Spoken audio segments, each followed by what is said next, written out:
In Venice, a grand auction is about to begin, attracting many wealthy individuals wearing masks. Among them is Cyrus, the clever protagonist, who has planned another theft with his friends. His team includes a skilled pilot, a talented safecracker, a hacker, and an engineer. An elderly man, who used to help them in their thefts, accompanies Cyrus to the auction house. The venue is monitored by cameras, with the police, including the senior officer Abby, keeping a close watch. Abby and Cyrus had met and become friends long ago. Abby discovered that Cyrus was a big thief, so she planned to catch him in the act. But Cyrus was smart and escaped. This time, Abby was ready with her team to catch him red-handed. The auction began with a very expensive painting, which eventually sold for 2 crores. However, Cyrus and his team, who knew about the painting's value, stole it before it reached the buyer. They then sold it on the black market for the same price. Next up was a unique item called an NFT, whose creator remained anonymous and wore a mask. This NFT had around 200 cameras that recorded high-quality videos. The auction for the NFT began, with bids ranging from 1.5 to 2 crores. The hacker on Cyrus's team pressed a button to trigger a blackout, causing chaos. In the confusion, Cyrus seized the opportunity to carry out his plan. Cyrus placed the bid of 2.5 crores for the NFT and then approached the creator, suggesting they complete the transaction at his location. Abby, who was monitoring everything from above, saw this. As Cyrus and his team made their escape, Abby and her team followed them, boarding a speedboat to chase after them. To evade the police, Cyrus's team set up barriers that slowed down the pursuing officers, allowing them to escape into the open sea. Upon reaching their ship, Cyrus and his team celebrated their successful NFT auction with a party. Meanwhile, Abby continued her investigation, carefully reviewing footage from the auction. She identified Cyrus's accomplice, leading to his arrest. During the interrogation, it was discovered that the stolen NFT's value had skyrocketed in the black market, reaching 8 crores. However, to activate it, they needed the original owner, who had also been kidnapped. Cyrus attempted to reassure the creator, explaining that their actions had inadvertently increased the NFT's value. He proposed sharing half of the profits from the black market sale with the creator, ensuring mutual benefit. As Cyrus's accomplice sat facing Abby, he answered her questions in a misleading manner. Abby warned him of jail time and vowed to expose the truth about his team. The helper, however, insisted on cooperating, revealing that his team was currently in London. To apprehend them, Abby and her colleagues traveled to the London Police Department. There, they learned from another officer that a notorious mafia leader named Lars had manipulated market shares, resulting in significant profits. However, the true reason behind his gains was a dam's water spreading throughout the city, causing floods, property damage, and loss of life, which indirectly impacted the market. It is revealed that Lars, along with a large mafia called Leviathan Leader, is planning a similar manipulation with another share in the next 2 months. Lars intends to pay the mafia not with money, but with 10 tons of gold. Abby is asked to intervene and prevent this deal from happening. The officer explains that they need someone who can think like a thief to catch them, suggesting Cyrus as the mastermind thief they need. Abby initially rejects the idea, insisting that Cyrus would never agree to help them. However, she ultimately agrees to try to convince him, realizing it is necessary to stop Lars. Abby immediately approaches Cyrus, and they start blaming each other for past grievances. Eventually, Cyrus asks Abby why she has come. Abby explains the situation with Lars and the mafia, revealing that they need to steal the 10 tons of gold to prevent a disaster. Cyrus then discusses this with his team, who are initially shocked but acknowledge the importance of the task. They realize that if Lars and the mafia succeed, the city will be flooded, causing loss of life. They discover that the gold will first be taken from Lars' den, then transported by trucks and finally sent by plane. Cyrus and his team decide to take on the challenge. To complete their mission, the hacker suggests creating a replica of the plane to make the theft easier.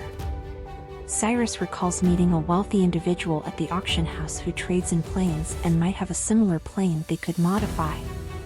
They visit the plane dealer, who shows them a stunning plane that resembles the one they need. However, the plane is not flight-worthy due to its numerous LED lights and loud noise. The dealer initially refuses to lend them the plane, but Abby uses her authority as a police officer to convince him, pointing out that owning such planes is illegal.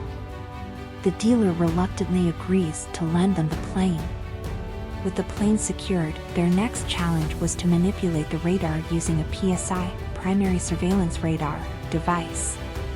This device would generate signals to make it appear as though only one plane was flying, even though two would be in the air. However, there was a risk of both planes briefly appearing on radar when they ascended and descended. To address this, they needed to place someone at the headquarters to manipulate the radar readings. Abby knew an officer at the airport who could help and convinced him to assist them, despite his initial reluctance due to the illegal nature of the task.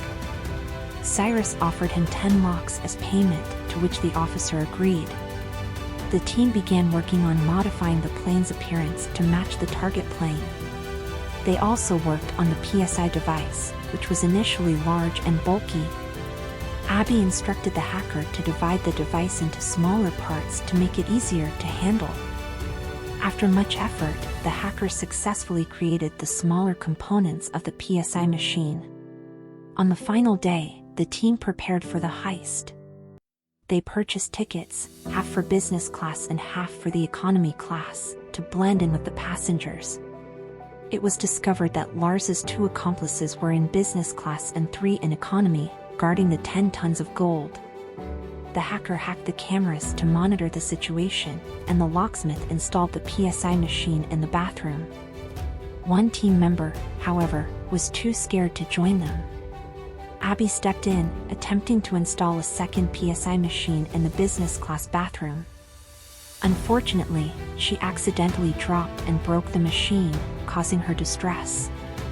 With the goons approaching the bathroom, Cyrus arrived in time to help Abby repair and install the machine, salvaging their plan.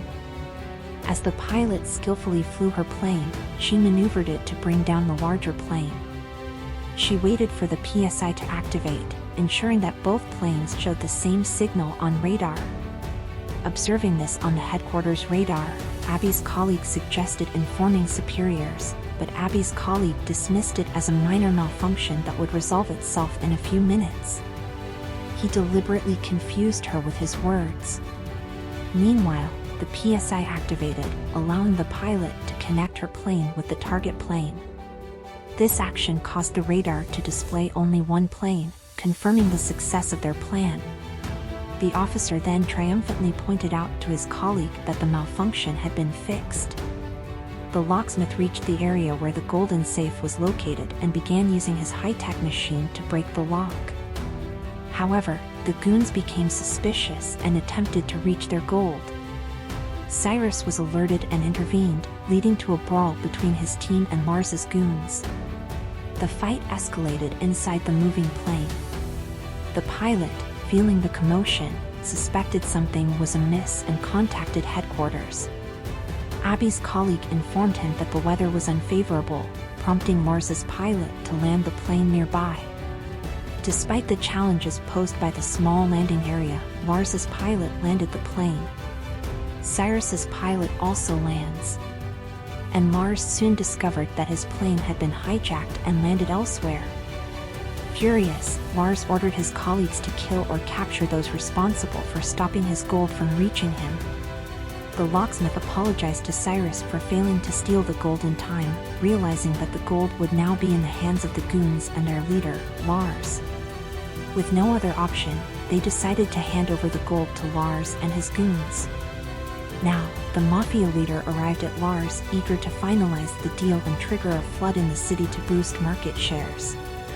Despite learning about the hijacked plane, Lars reassured her that his goons had everything under control and urged her to finalize the deal that day. The fight on the plane caused all the parts of the PSI machine to be destroyed, resulting in both planes being visible on the headquarters radar. The government, tracing the plane, sent fighter jets to attack it. However, Cyrus and the pilot cleverly maneuvered the plane upside down and wrote a message indicating that there were people on board, preventing the fighter jets from attacking. Instead, they followed the plane to the ground. The plane landed on Mars's palace grounds, destroying as it moved forward and broke through the security wall. The gold spilled out, prompting the mafia leader to announce the cancellation of their deal and claim the gold for herself before departing. Furious, Lars shoots and kills the mafia leader. The police, who had been following the situation, arrive and surround Lars from all sides. Lars tries to deflect blame, claiming the thieves were dealing with the mafia woman and had killed her.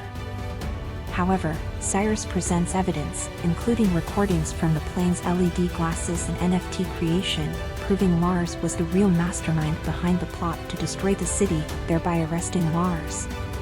The London police confiscate all the gold, and Abby leaves with Cyrus's team, who later joins Cyrus's team. However, a shocking revelation unfolds: the locksmith had managed to switch the gold, replacing the real gold with cleverly disguised iron bricks. The police were fooled, as the gold they seized was nothing more than a ruse. The true gold had already been discreetly transported to its rightful destination. The team, elated by their ingenious heist, celebrates their success. But just as they think it's all over, a twist emerges. The FBI, impressed by their skills, offers them another job.